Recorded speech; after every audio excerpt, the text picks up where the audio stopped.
Latest updates के लिए हमारे चैनल हलचल इंडिया को लाइक, शेयर एंड सब्सक्राइब कीजिए एंड यस, बेल आइकन को प्रेस करना मत भूलिए। अगर आप लाइफ में कुछ बहुत बड़ा करना चाहते हैं और आपके अंदर हौसला है तो वो बिल्कुल हो सकता है। ठीक इसी तरह डॉक्टर सुमन अग्रवाल जो कि शिवा प्राथमिक पाठशाला की प्रधानाचार्य हैं और इस पाठशाला में क्या था क्या नहीं था ये पूरी स्टोरी आज हलचल इंडिया आपको बताएगा।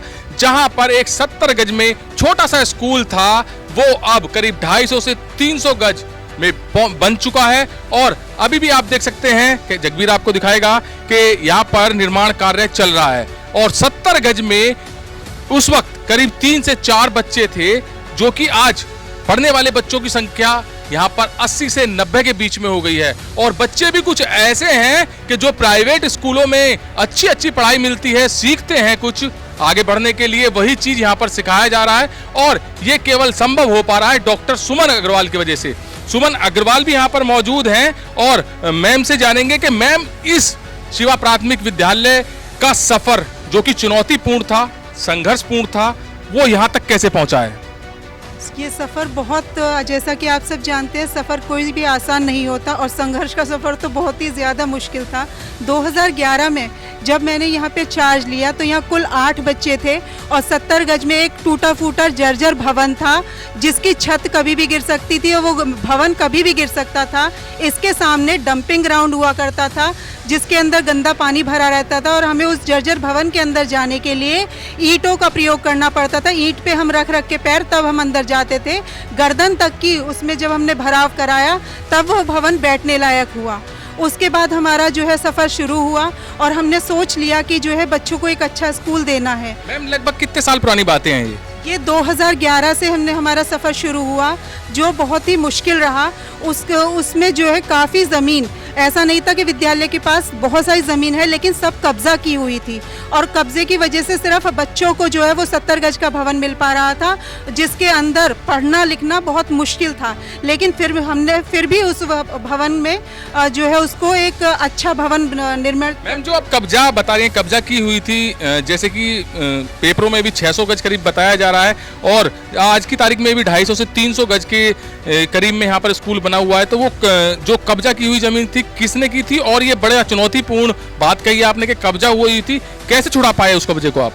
उसके लिए बहुत ज़्यादा प्रयास करना पड़ा, काफ़ी केस हुए, लोगों ने अटैक तक किया, काफ़ी धमकियां मिली, लेकिन जी, और उसमें बहुत सारे हाई प्रोफाइल लोग भी इन्वॉल्व थे। ये बहुत आसान नहीं था। जैसा कि मेरे साथ हमारी शिक्षिकाएं खड़ी हैं, ये सब इस चीज़ की गवाह हैं कि रोज़ दंगे फसाद होते हैं, रोज़ यहाँ की दीवारें जो है जो हम बनाते थे ये तोड़ दी जाती थी, यहाँ के पेड़ जो हम लगाते हैं रात को पेड़ उखाड़ दिए जाते थे और यह गाड़ियाँ यहाँ डेली खड़ी मिलती थी जिससे कि बच्चे अंदर ना आ सके। इसमें हमें सहयोग किया SDM सर ने, दिग्विजय सिंह जी ने हमारी बात सुनी और उनकी बदौलत आज ये निर्माण कार्य पूरा होने वाला है। मैम जैसे कि आज की तारीख में हर कोई बचता है, हर इंसान बच रहा है झगड़े से, हर कोई इंसान बच रहा है विवादों से, मगर जैसे आप कह रहे हैं यहाँ पर दीवार तोड़ दी गई थी और पौधे तोड़ दिए गए थे और स्कूल को खत्म करने की कोशिश की गई थी, तो आपने पर्सनली ये लड़ाई लड़ी है, आपको डर नहीं लगा। देखो इसमें डर वाली तो कोई बात है नहीं। जब आप किसी चीज़ को ठान लेते हो और करना है तो ईश्वर भी आपको शक्ति देते हैं ना। There is a will there is a way, जहाँ चाह वहाँ रहा। अगर आपकी नीयत अच्छी है ना तो उसमें आपकी पूरी कायनात जो है, पूरी कुदरत आपको हेल्प करने में जुट जाती है और उसमें हमें कामयाबी भी मिली। आप जैसे अच्छे लोगों ने हमारा सहयोग किया, ईश्वर ने हमारा साथ दिया, माता पिता का आशीर्वाद रहा और आज इन बच्चों को बैठने के लिए एक अच्छा भवन मिल सका। तो अभी जो कब्जे की जमीन है वो बिल्कुल मुक्त हो चुकी है या अभी भी बची हुई है। कब्जे की आधी ज़मीन तो बिल्कुल मुक्त हो चुकी है जिसके ऊपर हमने अपने 2 कमरे निर्मित कर दिए हैं और एक पीछे की ज़मीन बची हुई है और उसके लिए संघर्ष जारी है। चलिए तो रही संघर्ष की बात। अब जैसे 80 बच्चे आप यहाँ पर बता रहे हैं वो किस तरह से पढ़ रहे हैं और किस तरह से कामयाब होते हुए नजर आ रहे हैं। इस टाइम हमारे स्कूल में पूरे 100 बच्चे हैं और ये 100 के 100 बच्चे निराश्रय समिति और लेप्रोसी आश्रम के बच्चे हैं और मधुबन कॉलोनी बहुत ही गरीब तबके के बच्चे हैं। लेकिन इन बच्चों को हम पूरी कोशिश करते हैं ICT के थ्रू और TLM के थ्रू, वैज्ञानिक दृष्टिकोण के थ्रू, और इन लोग हम कोशिश करते हैं कि इन्हें जो है पूरी की पूरी शिक्षा ऐसी दी जाए जो अपने जीवन में ये संघर्ष को जो है फेस कर सकें और एक अच्छा और कामयाब इंसान बन सकें। एक शिक्षक का फर्ज सिर्फ बच्चे को 1 से 5 तक पढ़ा देने से ख़त्म नहीं होता। हमारा जो कांटेक्ट है, हमारा उन बच्चों तक से कांटेक्ट है। आज हमारे 24 एल्यूमिनी जो 1960 से 65 तक इस स्कूल में पढ़े हैं, वो हमारे कांटेक्ट में हैं और वो हमें हेल्प करते हैं। हमारे स्कूल से पढ़े हुए 2 बच्चे बीएसएफ में हैं, एक सीए है, एक इंजीनियरिंग कॉलेज में पढ़ रही है और एक एमबीए कर रही है और एक होंडा कंपनी में रिसेप्शनिस्ट है। मैम कितने टीचर्स हैं यहाँ पर जो बच्चों को पढ़ाते हैं? यहाँ पर जो है एक मैं प्रधानाध्यापक हूँ और मेरे साथ 2 शिक्षा मित्र हैं, एक नीतू नारंग, एक लक्ष्मी शर्मा। इसके साथ एक मैडम का नाम मैं ज़रूर कहना चाहूँगी जो 6 साल से हमारे साथ हर रोज़ 2 घंटे बच्चों को without any payment, without any किसी भी लालच के बगैर उनको 2 घंटे पढ़ाती हैं और अपना वो उनका नाम है doctor Harjeet Kaur, Moscow university से उन्होंने पीएचडी की है और वो बच्चों को हर फील्ड में कामयाब करना चाहती हैं और मल्टी टैलेंटेड लेडी हैं। इवन ये यहाँ तक मानो कि हमारा संघर्ष देख के और हमारा डिवोशन देख के, हमारे बच्चों का डिवोशन देख के मैडम ने ये 45,000 रुपीज़ तक की नौकरी अच्छे कॉलेजों की ठुकरा दी और वो 6 साल से हमारे साथ ही कार्य कर रही है। तो ये तो था सफर संघर्ष का, चुनौतीपूर्ण था। और मैं जगवीर से दिखवाना चाहूंगा कि अब इस स्कूल के बारे में बताते हैं। ये जो निर्माण कार्य यहाँ पर चल रहा है, 70 गज में बताया जा रहा था, बहुत छोटा स्कूल था और ये जो निर्माण कार्य यहाँ पर रिक्शे खड़े होते थे और यहाँ दलदल टाइप की यहाँ पर जो है स्थिति बनी हुई होती थी, तो ये भी घेरा हुआ था यहाँ का एरिया भी। मगर डॉक्टर सुमन अग्रवाल ने जैसे कि बताया है कि चुनौती इन्होंने एक्सेप्ट की और इसको यहाँ पे कब्जा मुक्त कराया। पीछे की साइड भी मैं आपको दिखाता हूँ, मैम दिखाएंगी कि किस तरह से यहाँ का जो कब्जा था वो हटाया गया था। देख सकते हैं यहाँ तक पहले स्कूल था जो कि 70 गज में था और जो सुमन अग्रवाल ने संघर्ष किया है उसकी बदौलत यहाँ से अब पीछे तक करीब 300 गज, 250 से 300 गज बताया जा रहा है और अब स्कूल यहाँ तक ये पहुँच चुका है जिसमें 100 बच्चे अब शिक्षा वो भी फ्री में ले रहे हैं। देख सकते हैं यहाँ का अभी काम जारी है, काम चल रहा है और क्लासें भी ऐसा नहीं है कि क्लासें नहीं यहाँ पर अच्छी बनाई गई हैं, बहुत अच्छे तरीके से क्लासें बनाई गई हैं, वो भी मैं आपको दिखाऊंगा। और छोटे छोटे बच्चे जो हैं बहुत अच्छा पढ़ रहे हैं यहाँ पर। अभी कैमरे के सामने हम आपको दिखाएंगे कि बच्चों के अंदर कितना टैलेंट है और वो लोग आपको अभी अपने पढ़ाई के अकॉर्डिंग बताएंगे, सुनाएंगे। अभी मैं बच्चों को कैमरे के सामने भी लेके आऊंगा और ये क्लासेस हैं, अभी बंद है। वैसे आप देख सकते हैं थोड़ा अंधेरा भी है यहाँ। ये क्लासेस हैं, बहुत अच्छी क्लासेस हैं और देख सकते हैं यहाँ बच्चों के लिए जैसे प्राइवेट स्कूल में सुविधाएं दी जाती हैं, बैठने की सुविधाएं भी हैं और अच्छी सुविधाएं यहाँ पर कुल मिलाकर मिल रही हैं। अभी हम छोटे छोटे बच्चों के पास जाएंगे और वो क्या सुनाते हैं आपको।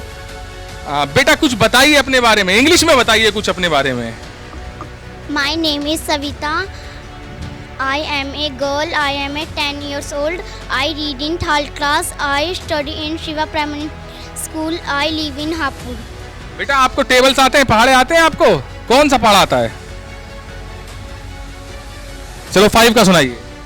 5 चक्का 5 5 10 5 15 5 20 5 पूरे 25 5 30 5 पूरे 35 5 40 5 45 5 50। Very good very good. बेटा आपको क्या आता है, क्या आता है आपको, आप बताइए। My name is Khat. My father name Vinod. My mother name is Saraswati. My sister name is Anjali. My brother name is Pardeep. My teacher name Suman ma'am. अच्छा बेटा ये बताइए सुमन मैम जो है वो कैसी है, किस तरह से आपका ख्याल रखती हैं? मैम सर बहुत अच्छी तरीके से लगती हैं। और कौन कौन सी मैम है आपकी? Ma'am Neetu ma'am, Lakshmi ma'am, Harjeet Kaur ma'am, doctor Suman Agarwal. सब लोग कैसे ध्यान रखते हैं, किस तरह से पढ़ा रहे हैं, अच्छा पढ़ा रहे हैं? Yes ma'am. तो यहाँ पर मैम भी हैं और मैम बच्चों को आप पढ़ाने की कोशिश कर रही हैं, शिक्षा देने की कोशिश कर, इधर आ जाइए। तो कैसा लग रहा है, बच्चे कुछ कर पाएंगे? सर मतलब ये हमारा सेकेंड टाइम है, फर्स्ट टाइम भी हमारा जहाँ लगा था वहाँ बहुत कुछ सीखने को मिला था। यहाँ पे हम मैम के बारे में पहले ही सुन चुके थे कि मैम वहाँ पे बहुत अच्छा करते। यहाँ आए तो लक्ष्मी मैम से मैम से, ये मैम प्रधानाध्यापक मैम और नीतू मैम से काफ़ी कुछ सीखने को मिल रहा है। बच्चे को देखने को मिला कि कैसे बच्चों को मैनेज करना है और आगे चल के हम कैसे बच्चों को पढ़ाएंगे, तो ये सब कुछ लग रहा है कि आप जो अभी तक पढ़े हैं, आपका जो एक्सपीरियंस है वो बच्चों को दे पाएंगे। हाँ सर, बिल्कुल दे पाएंगे। हम जो वहाँ पे अपने डाइट में जो भी सीखते हैं, मैं डाइट हापुड़ वहाँ से मतलब बीटीसी कर रही हूँ, मेरा 2nd सेमेस्टर है, तो वहाँ पे भी हमें अच्छे से गाइड किया जाता है कि बच्चों को कैसे संभालना है, क्या क्या एक्टिविटी करा के बच्चों को सिखाना है। यहाँ पे भी हम यहाँ पे देखें कि कैसे TLM के थ्रू पढ़ाया जाता है, कैसे एक्टिविटी के थ्रू हमें सुबह से लेके शाम तक बच्चों को क्या क्या एक्टिविटी करा, हमारे व्हाट्सएप पे आ जाता है हमें क्या कैसे क्या पढ़ाना है। वीकली का जो भी सप्ताह का होता है उसी तरह से यहाँ पढ़ाया जा रहा है और काफ़ी कुछ अच्छा सीखने को मिल रहा है। अच्छा एक्सपीरियंस है यहाँ पे हमारा 2nd टाइम। तो उत्तर प्रदेश के मुख्यमंत्री योगी आदित्यनाथ भू माफियाओं पर कड़ी कार्रवाई कर रहे हैं और कुछ इसी तरह की कड़ी कार्रवाई हापुड़ SDM दिग्विजय सिंह ने की थी, जहां पर स्कूल की कब्जे की जमीन को मुक्त कराया और ये स्कूल के लिए, बच्चों के भविष्य के लिए बहुत अच्छा गिफ्ट SDM दिग्विजय सिंह ने दिया है। और जैसे कि डॉक्टर सुमन अग्रवाल बता रही हैं कि बहुत संघर्ष करना पड़ा है, बहुत बड़ी चुनौती थी बच्चों के लिए स्कूल देना, जो कि हाई प्रोफाइल लोगों के द्वारा यहां पर कब्जा किया गया था। उन हाई प्रोफाइल लोगों को मुंह तोड़ जवाब दिया है हापुड़ प्रशासन ने, मुंह तोड़ जवाब दिया है डॉक्टर सुमन अग्रवाल ने। और इस मुंह तोड़ जवाब देते हुए एक स्कूल जो कि आज 250 से 300 गज में बन चुका है और जिसमें आज 100 बच्चे शिक्षा बिल्कुल फ्री मुफ्त में ले रहे हैं। और बच्चों का उत्साह आपने देखा है कि कितना टैलेंट छोटे छोटे बच्चों में है, क्योंकि जो बच्चे मलिन बस्ती में से आ रहे हैं और जिनके पास बच्चों को पढ़ाने के लिए स्कूल की फीस तक नहीं है, उनके बच्चे आज इस शिवा प्राथमिक विद्यालय में पढ़ने आ रहे हैं और फ्री में मुफ्त शिक्षा प्राप्त कर रहे हैं। कैमरामैन जगवीर के साथ सुशील शर्मा, हलचल इंडिया।